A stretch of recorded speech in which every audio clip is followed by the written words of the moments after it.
Salut et bienvenue sur Bibloom Podcast, le podcast enthousiaste qui pétille, qui t'invite à te poser des questions sur la vie, à changer de point de vue et à chercher des réponses du côté de la bienveillance. J'y partage mes réflexions et découvertes personnelles en fonction de ce que je vis au quotidien et j'invite régulièrement des personnes avec qui j'ai plaisir à échanger pour partager avec toi et t'inspirer.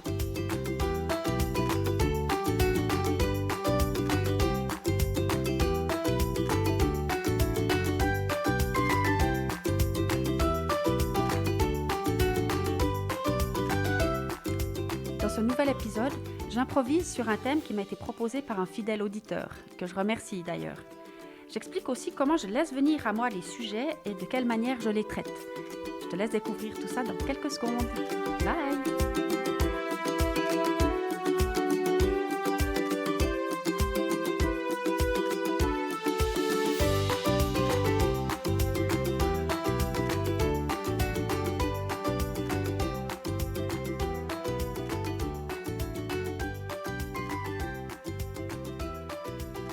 Quel plaisir de te retrouver aujourd'hui pour cet épisode de podcast.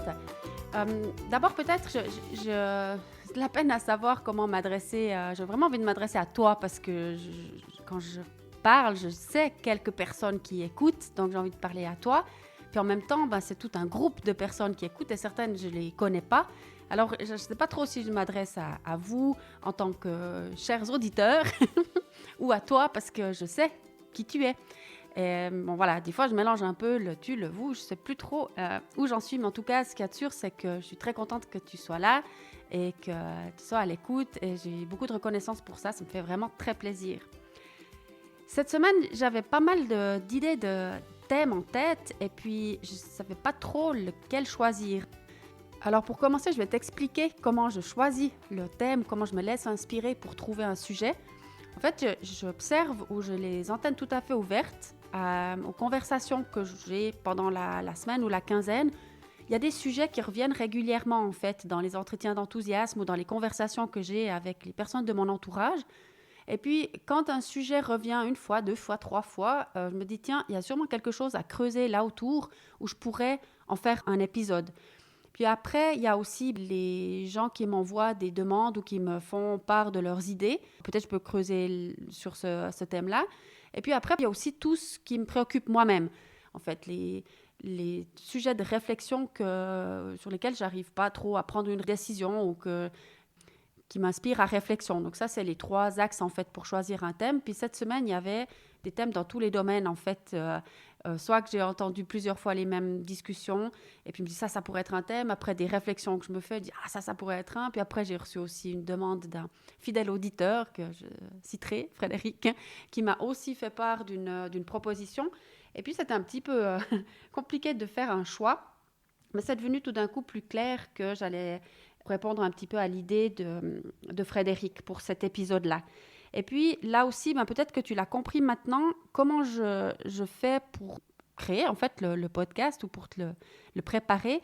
En fait, je ne prépare pas. Je ne sais jamais à l'avance de quoi je vais parler, qu'est-ce qui va sortir de moi. J'ai pas d'idée à la base. Enfin, j'ai un thème à la base et puis quelques réflexions dans la tête. Donc, je suis en réflexion tout le temps. Donc, tous ces derniers jours, j'avais des idées qui me venaient. Mais par contre, je fonctionne de manière vraiment spontanée et authentique comme ça que quand je me mets derrière le micro, je ne sais pas ce qui va sortir. Je ne prépare pas des choses à l'avance. Et pour moi, c'est un mode de fonctionnement qui me convient bien parce que ça m'enlève tout le stress de préparation et d'être peut-être structuré, puis d'avoir, je sais pas, c'est quelque chose qui ne m'inspire pas de faire. Et puis, c'est important pour moi, comme tu le sais déjà certainement aussi, de faire les choses de la manière la plus simple possible et surtout de faire ce qui me fait plaisir. Et d'autant plus pour cet aspect-là de mes nouvelles activités, j'ai envie de dire, je ne veux pas faire des épisodes de podcast si ça ne me fait pas plaisir, si ce n'est pas chouette pour moi de le faire, ça n'aurait aucun sens. Donc, je mets toujours au centre qu'est-ce qui me fait plaisir et qu'est-ce qui est simple. Et voilà, de cette manière-là, c'est simple. Donc, je vais quand même te le dire, ce thème d'aujourd'hui, c'est donc, j'ai reçu un message qui allait dans ce sens-là. Idée podcast, vivre avec son verre débordant, le surplus à disposition pour des projets créatifs et les personnes de son entourage. Bon, alors effectivement, quand j'ai reçu ce message-là, j'ai quand même répondu que merci pour l'idée. J'aurais besoin de quelques explications parce que je ne vois pas tout à fait. Et puis, finalement, en réfléchissant et en tournant ça dans ma tête, j'ai quand même eu une conversation à ce sujet après avec Frédéric. Et là, c'était pas, au début, c'était pas tout évident, mais de plus en plus, les jours passant, c'est devenu tout clair, en fait. Et puis, ce que j'étais inspirée à dire là-dessus, c'est que j'ai beaucoup évoqué le fait de prendre soin de soi en priorité, de faire en sorte de se sentir bien soi-même, d'être dans l'amour de soi, enfin tous ces thèmes-là que j'ai déjà beaucoup partagés. Aussi, toute cette idée de voir le verre à moitié plein. Et puis, en fait, tout d'un coup, j'ai un peu compris ce que Frédéric voulait dire, c'est que, en fait, à un moment donné, on peut se remplir tellement ou on peut remplir un verre tellement qui déborde. Et puis, qu'est-ce qu'on fait avec ce qui déborde? Et puis ça a tourné dans ma tête, mais c'était chouette parce que je l'ai vu à maintes reprises, maintes situations. Je me suis dit, mais voilà, en fait, je comprends l'histoire là. Si, par exemple, moi, je me remplis tellement de bien-être, de joie, d'amour, puis que c'est complètement plein chez moi, à un moment donné, ça déborde. Et puis, tout cet amour, je peux l'utiliser pour faire toute cette joie, ou je peux l'utiliser pour le transmettre autour de moi, en fait.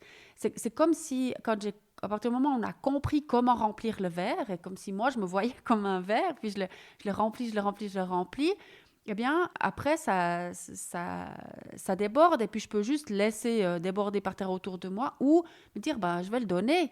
Dans chacune de mes conversations, dans chacun de mes échanges, quand je marche dans la rue. C'est comme si j'imagine que, voilà, il y a tellement de joie dans moi que je la partage, je l'offre.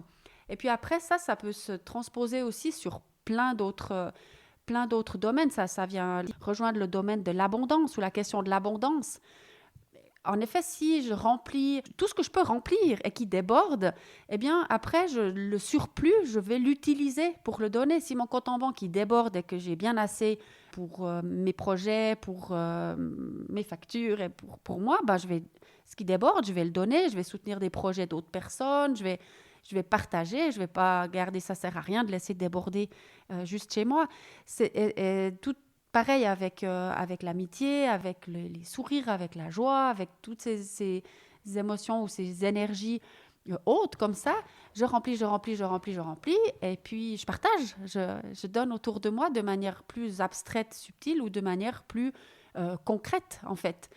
Donc tout ce que j'ai la chance de recevoir, bien je vais comprendre en priorité cette idée-là de remplir chez moi, de remplir aussi d'idées. Par exemple, je remplis mon esprit d'idées, j'en reçois beaucoup sous la douche et j'utilise toutes celles que je peux. Mais après, si j'en ai trop, eh bien, je vais aussi les partager. Je ne vais pas garder tout pour moi. Je vais peut-être pouvoir en donner à quelqu'un d'autre, quelqu'un qui pourra la prendre, cette idée, et puis en faire quelque chose. Enfin bref, tout d'un coup, j'ai vraiment compris un petit peu ce que Frédéric voulait dire avec cette notion de verre rempli qui déborde. Voilà.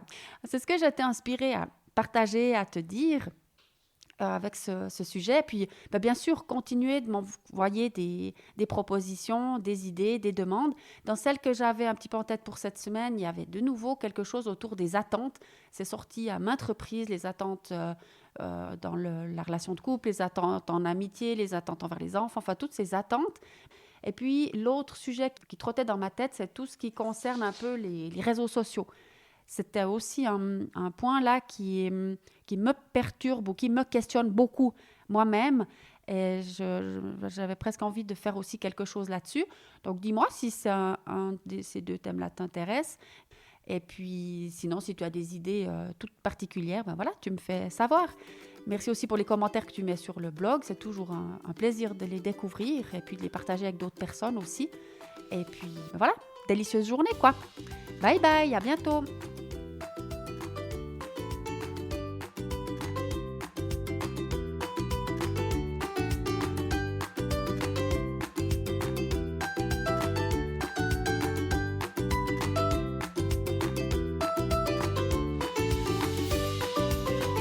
Et je suis à ta disposition pour poursuivre la conversation sous forme d'entretien d'enthousiasme sur n'importe quel sujet qui t'intéresse. Retrouve mes coordonnées et mon actualité sur bibloom.ch, BEBLOOM.ch. À bientôt!